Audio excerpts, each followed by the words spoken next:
How to insert rows in Excel. Hello everybody and welcome back.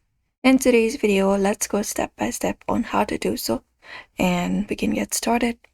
We can start by opening up Excel for that. So type in Excel and open it up and go to the document where you would like to insert a row. For example, let's say this is the document. You may open it up and let's say this is it.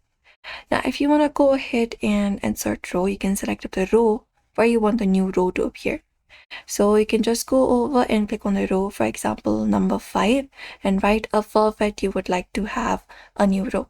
So you can right click on the row number and you can select the option of insert here, this one right here.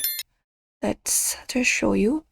Okay, which may be appearing like this. Right click on it. For example, 5 row, right click on it. And once you right click on it, select the option of insert. And right above it, a new row will be inserted. This is one of the methods available. A new blank row will appear above the selected row. Apart from that, what we can do is we can just go to the Home tab at the top. And from here, go to the Cell tab right here in the Cell section. And we can select this option of Insert here.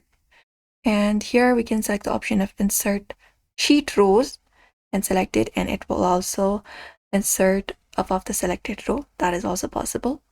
And if you want to insert multiple rows, what we can do is we can select multiple rows, as many as we want, and then you can just go over and right click on it, select the option of insert, and that will also insert new rows, and that's it.